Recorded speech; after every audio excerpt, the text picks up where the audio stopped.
Nós vamos abrir no primeiro livro dos Reis, capítulo 3. Recentemente eu ministrei uma palavra, e faz muitos anos que eu estou reservando essa palavra, porque eu estou preparando um evento e um curso chamado O Método de Salomão.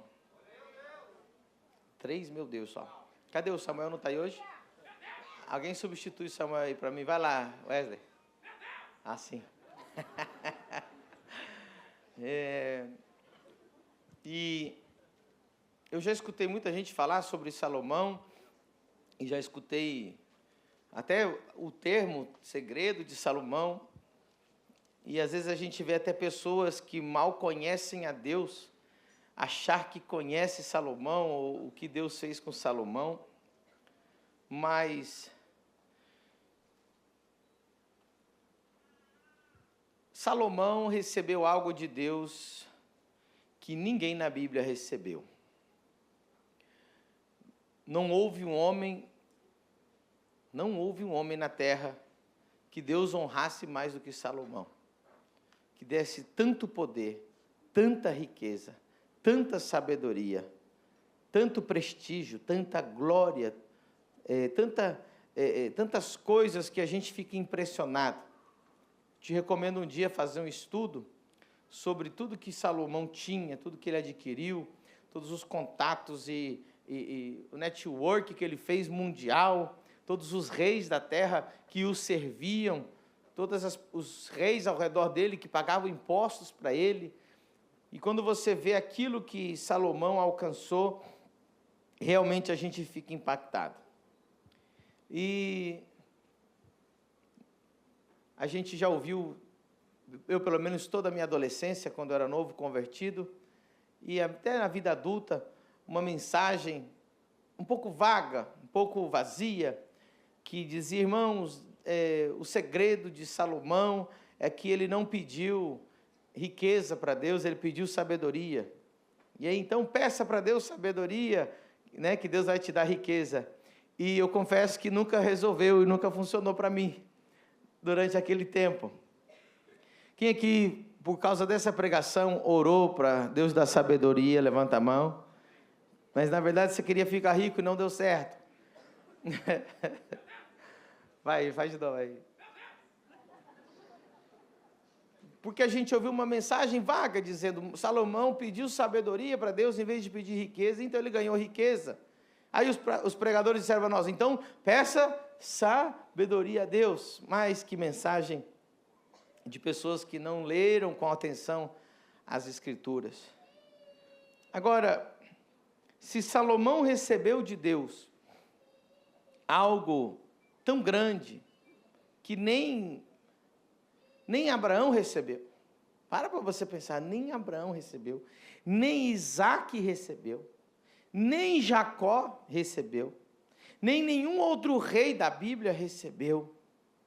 Eu gostaria de descobrir o segredo dele. Quem gostaria de descobrir esse segredo? No próximo culto eu vou falar para vocês. Falo hoje? Aleluia.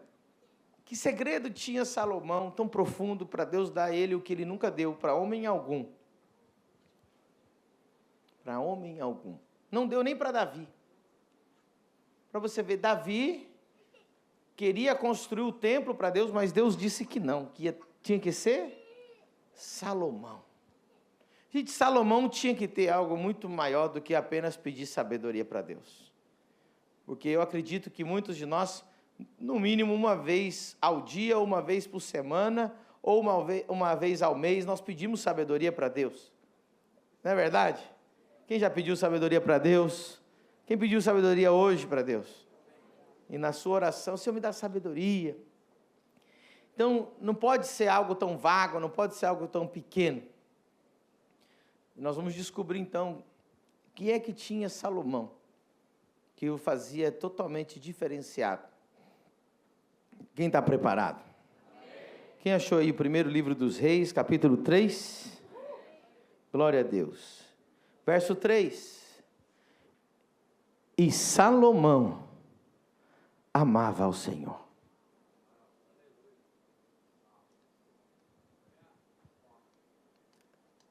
andando nos seus estatutos de Davi, seu pai, somente que nos altos sacrificava e queimava incenso. E foi o rei a Gibeon para lá sacrificar para aquele, porque aquele era o alto maior, 1000 holocaustos sacrificou Salomão naquele altar. Olha só, 1000 holocaustos aqui são 5 milhões de reais, tá? Numa ofertinha de Salomão. E ele não era rei ainda, tá? Estava aqui no comecinho, tinha acabado, nem começou a fazer nada, já estava ofertando desse jeito. E em Gibeão apareceu o Senhor. Diga comigo, apareceu o Senhor. Vamos ler o verso 3, a primeira frase. E Salomão amava ao Senhor. Verso 5. E em Gibeão apareceu o Senhor a Salomão de noite, e em sonhos disse-lhe: pede o que queres que eu te dê. Amém?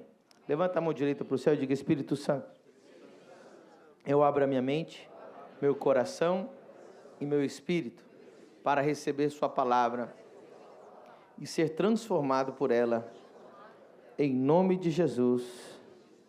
Amém. A Bíblia vai dizer que Enoque andou com Deus. Diga comigo, Enoque andou com Deus. A Bíblia vai dizer que Abraão foi amigo de Deus. Diga comigo, amigo de Deus. A Bíblia vai dizer que Davi era o homem segundo o coração de Deus. Diga comigo, segundo o coração de Deus. A Bíblia vai dizer de vários homens de Deus. Por exemplo, Jacó foi o homem que lutou com Deus. Diga comigo, lutou com Deus. Mas o único patriarca que especificamente diz que amou a Deus foi Salomão. Salomão amava o Senhor. Diga comigo, o segredo principal de Salomão é que ele amava a Deus. Alguém conhece o primeiro mandamento? Vamos ler juntos, Mateus 22, 37 ao 38, e nós vamos ler junto, Mateus 22, 37 ao 38, e disse-lhe Jesus: amarás o Senhor teu Deus de todo o teu coração, e de toda a tua alma, e de todo o teu... Verso 38, este é o primeiro e grande... Você sabia que amar a Deus e amar o teu próximo, o amor, você resume toda a Bíblia, você consegue cumprir todos os mandamentos. Tem gente que quer ficar fazendo lista de mandamentos, querendo cumprir os mandamentos. O segredo de você cumprir toda a Escritura de uma vez só é amar. Aplauda o Espírito Santo, está aqui falando com a gente.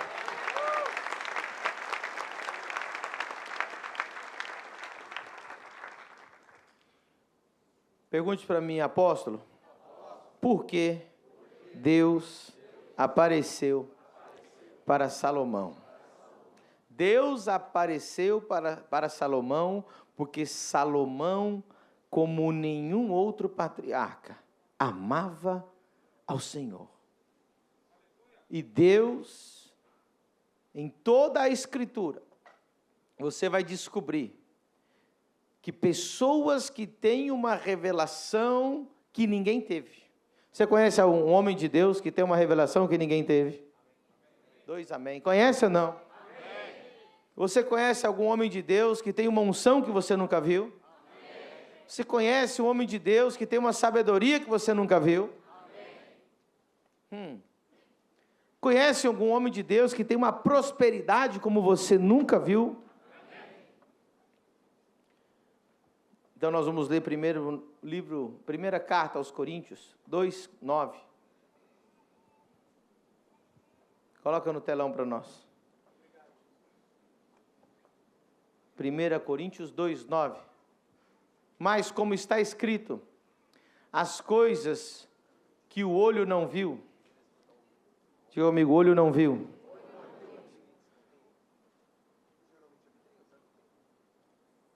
Ouvido não ouviu. Nem subiu ao coração do homem. Agora deixa comigo, vou ler a última frase para vocês. São as que Deus preparou para os que vão à igreja. São os que Deus preparou para quem faz a exousia. São para aqueles que Deus preparou para aqueles que cantam louvores. Para aqueles que o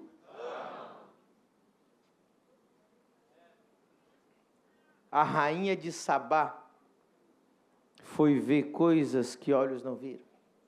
Foi ouvir coisas que ouvidos não viram. Foi ver coisas que nunca tinha subido ao coração do homem na vida de Salomão.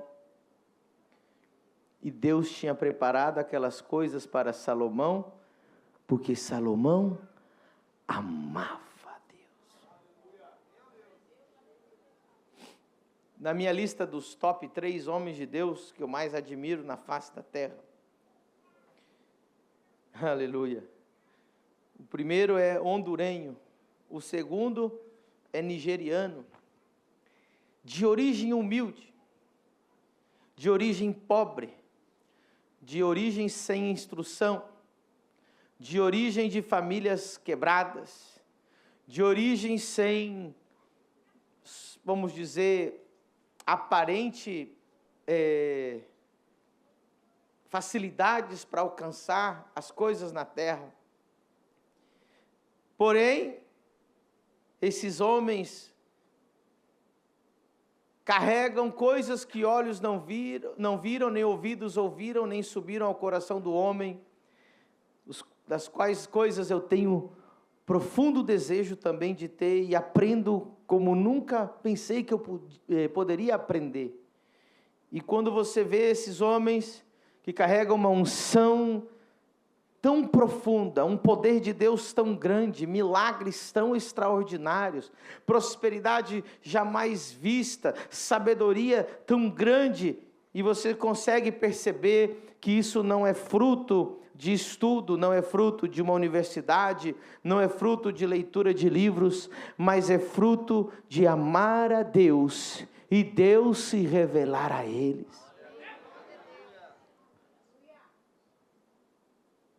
Olha o verso 10. Mas Deus, essas coisas que olhos não viram, nem ouvidos não ouviram, nem subiu ao coração do homem, mas Deus, essas coisas, olha só, nos revelou pelo seu Espírito, porque o Espírito penetra todas as coisas, ainda as profundezas de Deus. Você já viu um homem falar das profundezas de Deus? Conhece? Já escutou pregações que você fala, que profundezas de Deus são essas? Essas coisas estão reservadas, não para quem vai ao culto, não para quem, cada coisa tem o seu benefício, amém? Ir ao culto tem seu benefício, não estou dizendo que não tem. Mas essas coisas não estão guardadas para os dizimistas. Os dizimistas têm o seu benefício. Essas coisas não são para quem oferta tem o seu benefício.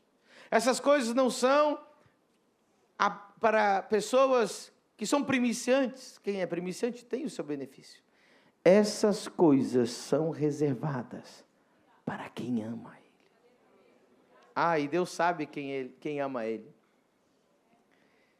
Deus não tem muitas pessoas que o amam. Muitas pessoas amam o que Ele faz. Poucos amam Ele por quem Ele é. Muitos buscam as suas mãos, poucos buscam o seu rosto. Quando eu tinha 17 anos, e Deus já começou a me usar com curas, milagres, sinais. Eu lembro que eu fiz uma primeira campanha de milagres, tão jovem. E eu lembro que a gente estava fazendo evangelismo na rua, gente estava dentro de uma universidade evangelizando e Deus tinha me usado muito. E um rapaz que estava evangelizando comigo se aproximou de mim e disse: Medina, como que Deus te usa dessa forma? Aí ele fez uma pergunta, ele falou: qual é o segredo? E eu tinha a resposta na ponta da língua, eu ia falar: é jejum e oração. Só que quando eu fui responder ele, eu não respondi o que eu sabia, o que era a resposta certa. Eu disse para ele: o segredo é o amor. Aí ele olhou estranho para mim. E naquele momento eu estava tendo uma revelação, que aquilo que eu carregava de diferente, era porque eu tinha um amor tão grande pelo Senhor. E isso fazia com que eu tinha um amor tão grande pelas almas. E o poder de Deus só é liberado para aqueles que amam. Tem pessoas que Deus não usa ela em curas e milagres porque elas querem o poder para se aparecerem. Deus só dá o poder de curas e milagres para aqueles que amam as almas, que choram pelos perdidos e que sentem a dor daqueles que estão sofrendo.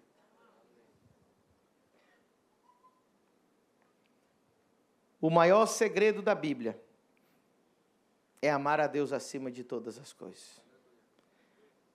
Com todo o seu coração, com toda a sua alma e com todo o seu entendimento. Mas hoje nós não ouvimos muitas mensagens sobre isso.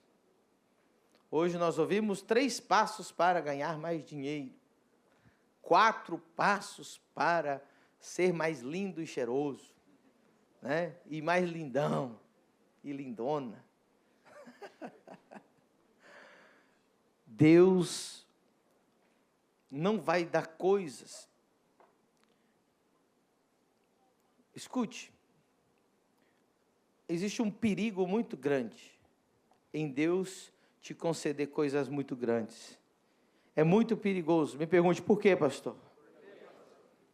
Porque é muito fácil no percorrer do caminho você deixar de amar a Deus e começar a amar as coisas de Deus.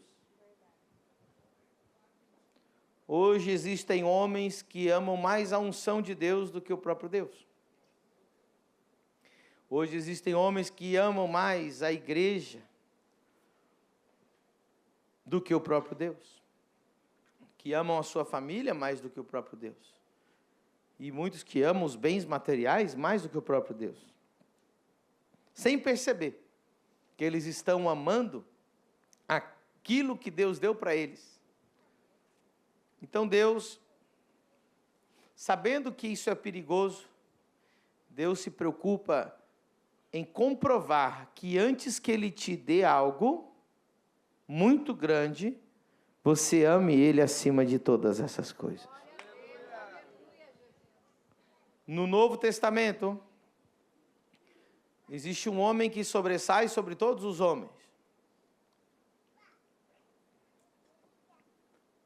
Um homem que tem mais unção que qualquer outro homem, cuja sua sombra curava as pessoas. Um homem ao qual Jesus escolheu para ser o apóstolo de todos os apóstolos. O cabeça, depois de Jesus, o primeiro homem a ser cabeça da igreja na terra. O nome dele era Pedro. Interessante que Pedro, quando Jesus foi conversar com ele para determinar essas coisas, Jesus não disse para ele: Pedro, quantos livros tem na Bíblia? Para ver se ele respondia certo teologicamente. Ele não perguntou quantos reis de Judá e quantos reis de Israel havia. Ele não perguntou o que significa Bereshit. Ele não perguntou qual era o alfabeto hebraico. Ele não perguntou perguntas teológicas. Ele não perguntou se ele tinha estudado bem oratória. Ele não perguntou se ele tinha em dia a sua exegese, a sua homilética ou a sua hermenêutica. Ele não perguntou se ele era um bom criador de grupos ou de líderes ou multiplicador de células. Ele perguntou: Pedro, tu me amas?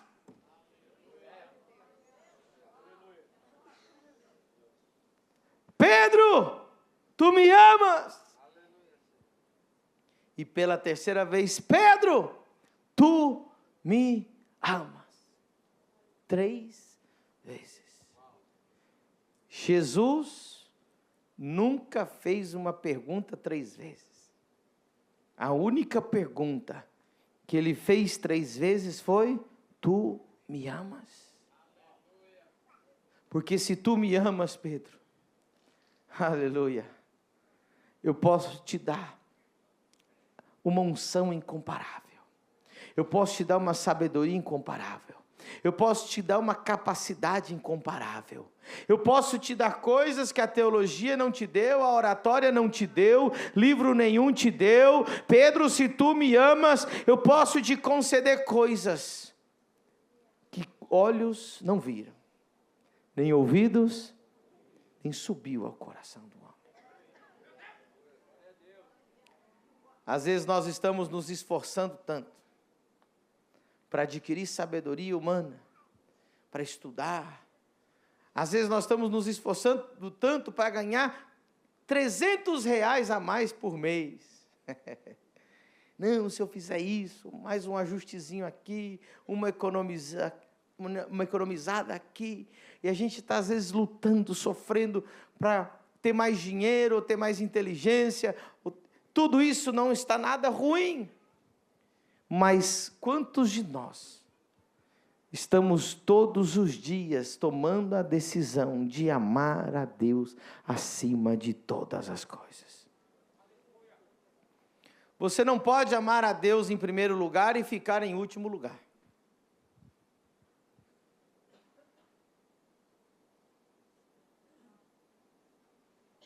Alguém pegou essa frase? Não? Quem ama a Deus, ainda que esteja em último lugar, vai ficar em primeiro lugar. Lá em Lucas capítulo 7, vai dando um glória a Deus aí, para mim saber que vocês estão comigo.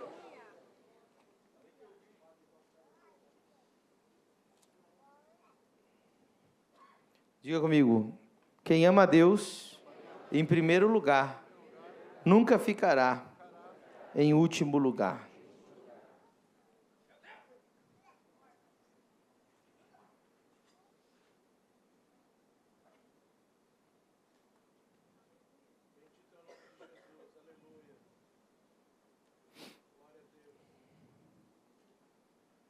Verso 36. E rogou-lhe um dos fariseus que comesse com ele. E entrando em casa do fariseu, assentou-se à mesa.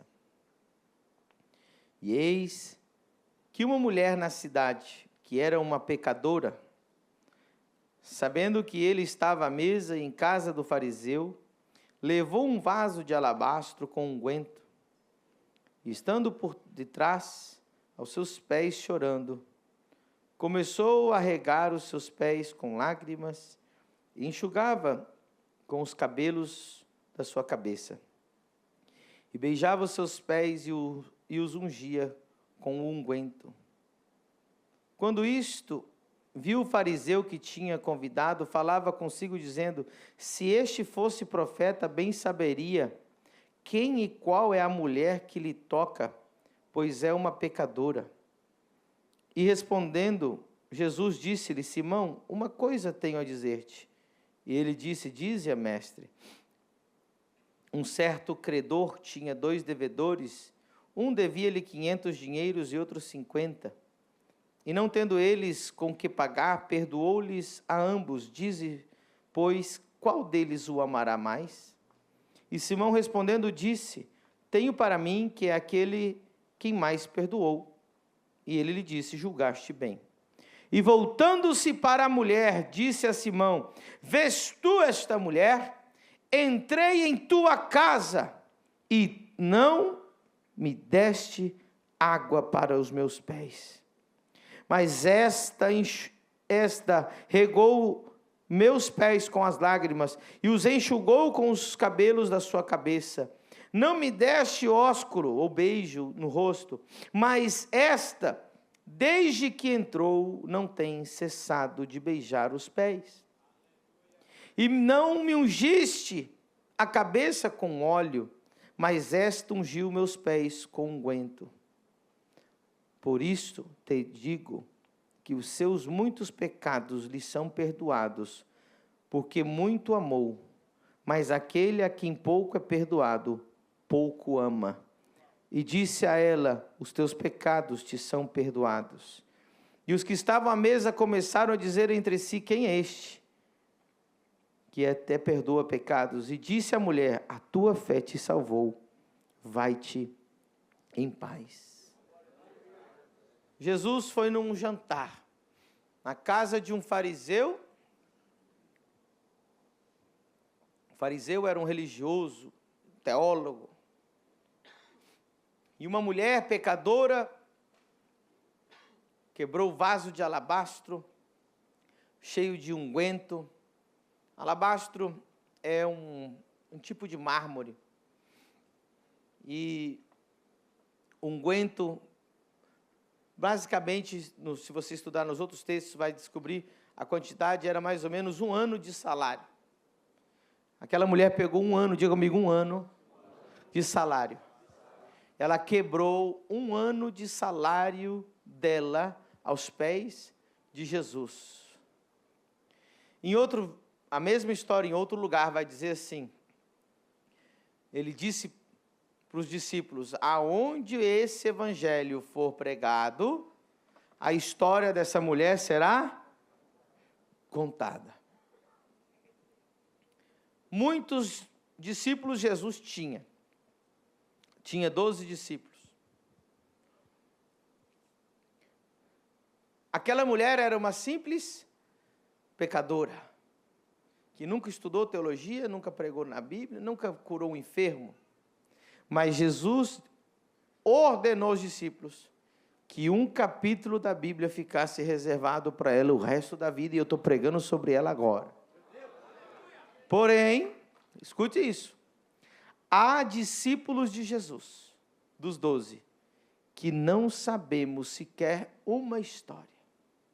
Não ficou registrada sequer, e era discípulo que caminhava ao lado de Jesus. Eles tinham sido chamados para serem primeiros, mas não há sequer uma menção na Bíblia de qualquer história de muitos deles. Por isso que a gente fala assim, não sei nada sobre esses discípulos. Quando você lê a lista, a gente nem lembra dos 12 nomes, porque sempre fala de Pedro, Tiago, João, né? Um pouco de Tomé e acabou. Os restos, Filipe talvez, mas a gente não sabe dos outros. Por quê? E por que tem um capítulo inteiro falando dessa mulher? Porque é impossível você amar a Deus em primeiro lugar e ficar em último lugar. Até hoje estamos pregando sobre essa mulher. Aplauda o Senhor.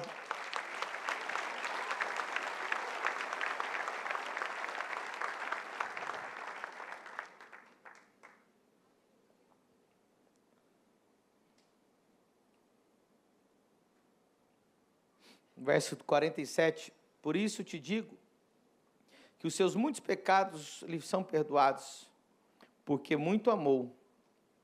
Mas aquele a quem pouco é perdoado, pouco ama.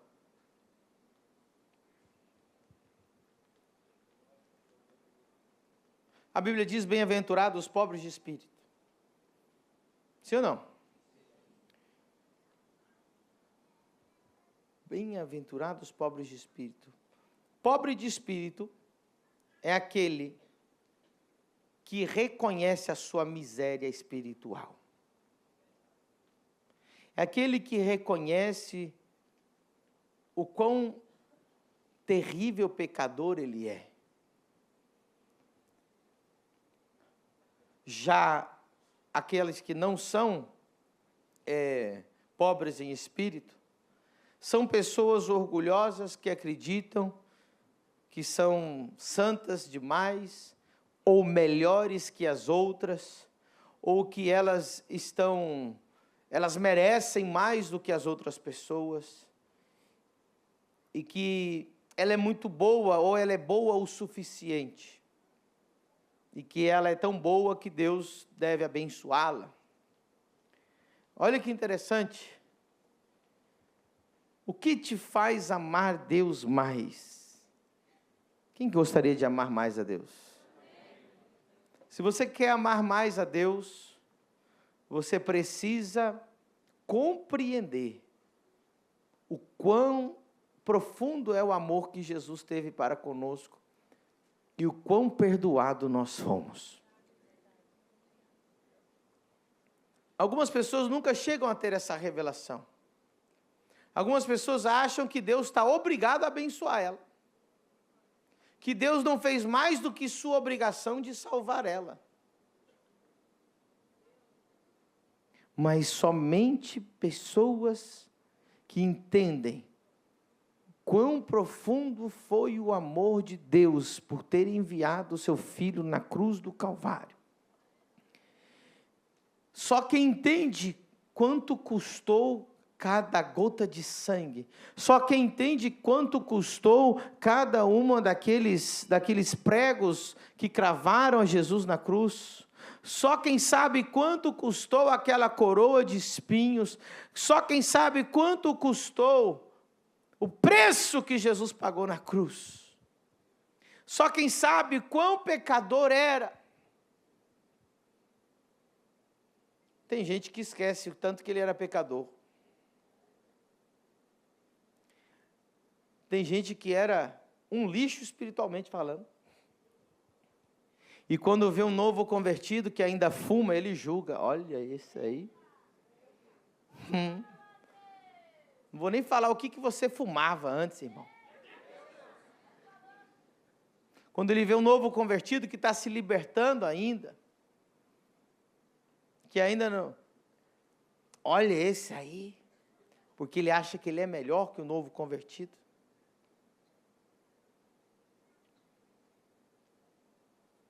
Essa mulher amava tanto a Jesus, apesar dela ser uma pecadora. Ela amava tanto a Jesus que ela interrompeu um jantar, quebrou um vaso de alabastro, chorava, enxugava. Imagina que cena.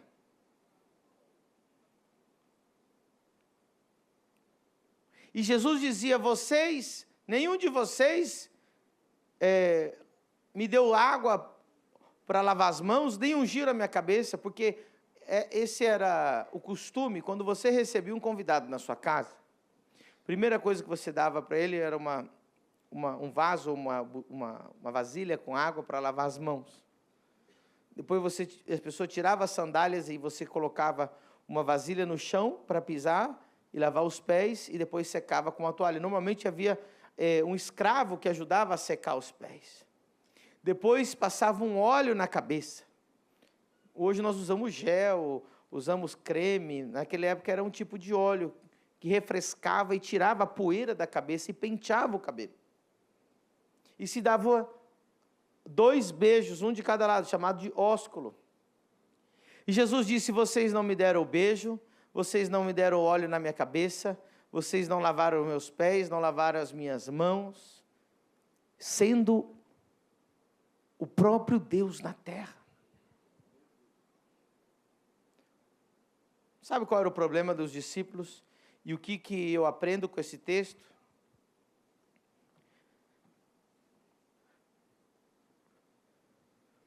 Que os discípulos começaram a se acostumar demais com a presença de Jesus. Se familiarizaram demais. É só Jesus mais um dia. É só Jesus mais um dia. É só mais um culto. É só mais um louvor. É só mais uma quarta-feira. É só mais um domingo. E quando entra um pecador arrependido que se joga no chão, a gente olha estranho para ele. Deitado no chão, tremendo, chorando. É só Jesus. É um cultinho mais. Deixei a comida no forno esquentando. E às vezes, o novo convertido aproveita mais a presença de Deus do que crentes velhos que deixaram de amar a Deus e se acostumaram e familiarizaram com a presença dele.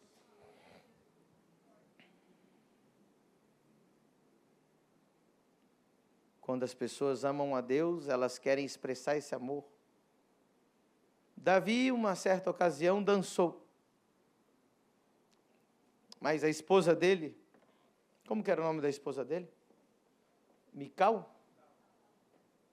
Mical viu dançar diante da arca de Deus e ela o desprezou por isso. Ela pensou, o meu marido está fazendo ridículo.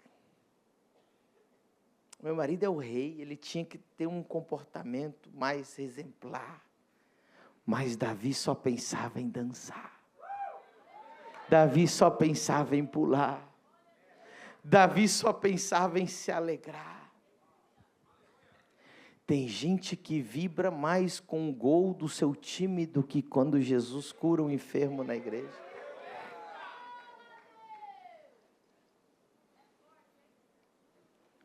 Quantos já me julgaram porque eu amo pular, e dançar, e gritar, e chorar, e adorar, e pensei, esse pastor aí, porque o teu coração é de Mical.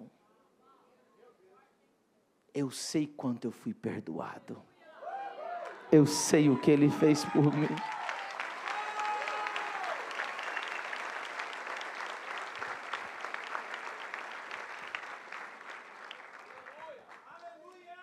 Põe a mão no teu coração e diga assim, eu sei o quanto eu fui perdoado.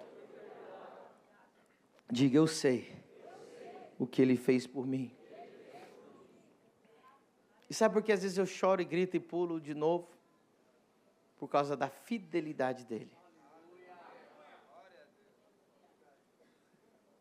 Alguém me ajuda a cantar aquela música da fidelidade de Deus? Desde o começo. Como que começa? Como é que é, Samuel? Fidelidade de Deus, bondade de Deus, desculpa. Te amo, Deus. Olha só. Tua graça nunca falha. Coloca a letra aí para nós.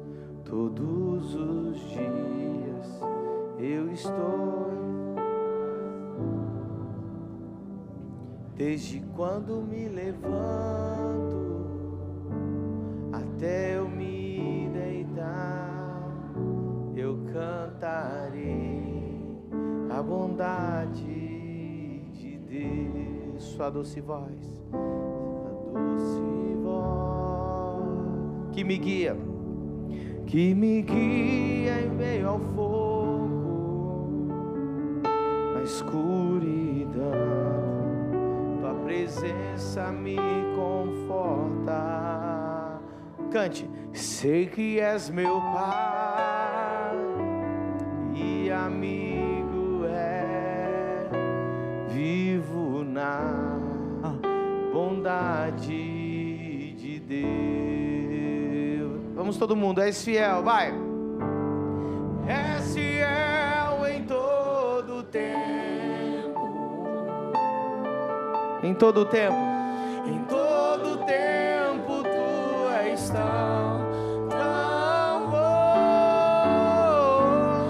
Com todo fôlego que tem. Com todo fôlego eu cantarei.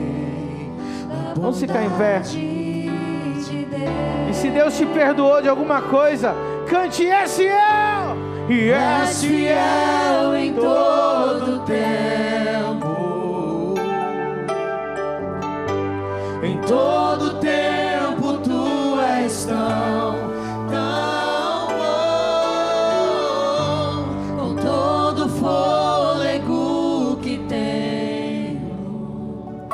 eu cantarei da bondade de Deus. Mais uma vez, és fiel. És fiel em todo tempo. Em todo tempo. Em todo tempo tu és tão bom. Com todo fôlego que tenho, Eu cantarei da bondade de Deus. E tu és bom, bom, oh, tu és bom, bom, oh, tu és bom, bom, oh, e tu és bom, bom,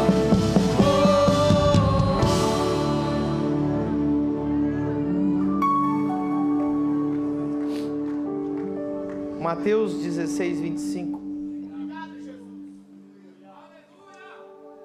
Mateus 16, 25.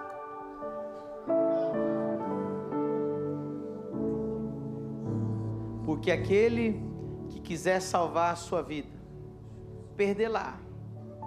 E quem perder a sua vida por amor de mim, achá-la.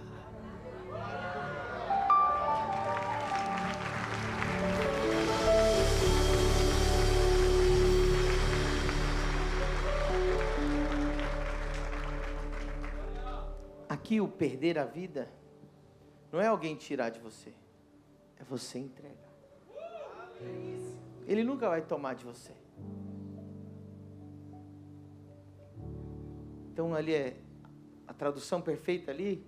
Quem perder a sua vida por amor de mim é quem abandonar a sua vida por amor de mim. Amar ele é tal ponto.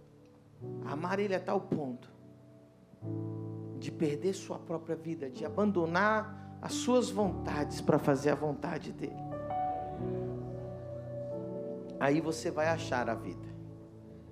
Aí você vai achar propósito. Aí você vai achar alegria. Aí você vai achar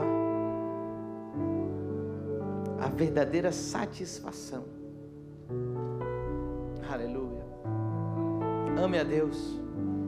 Muitos vieram nesse culto buscando algo que Deus possa fazer por eles. Não tem nada de errado com isso. Mas eu não quero te dar uma mensagem para essa noite. Eu quero te dar uma mensagem para o resto da sua vida.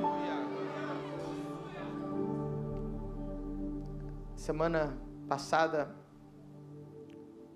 um líder dessa igreja, um jovem, mas líder dessa igreja, me mandou uma mensagem. Ele me disse: apóstolo,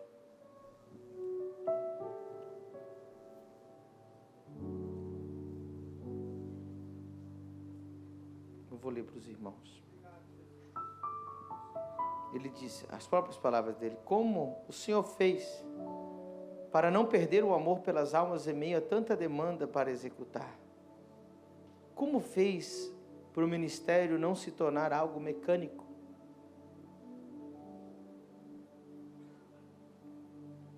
E a minha resposta para ele foi: amar a Deus, amar com força, ser louco por Ele, adorar de verdade. E eu disse: fazendo isso, automaticamente você terá o coração certo.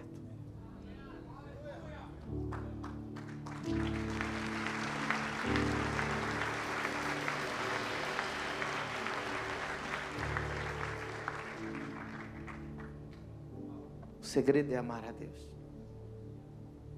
O segredo para ter poder, amar a Deus. O segredo para ter revelação, amar a Deus. O segredo para Deus se aparecer e se revelar a você, amar a Deus. O segredo para você ganhar a vida, amar a Deus. O segredo para nós fazermos proezas, amar a Deus. O segredo para você ser o primeiro e não o último, amar a Deus. Um dos sinais de que você ama a Deus é que você ama o seu irmão. Existem pessoas que estão mentindo para ela mesma. Eu amo a Deus, mas eu odeio a igreja. Não gosto de nenhum irmão. Eu amo a Deus na minha casa. Isso é impossível. Fica comigo, é impossível. Lá em 1 João 3,16. Nós vamos acabar de uma vez por todas com essa história de que você pode amar a Deus sozinho na sua casa. Com um apenas versículo. Conhecemos o amor nisto,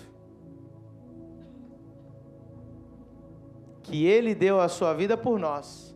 Se Ele deu a vida por você, levanta a mão se você crê nisso. Agora olha só. E nós devemos dar a vida pelos irmãos.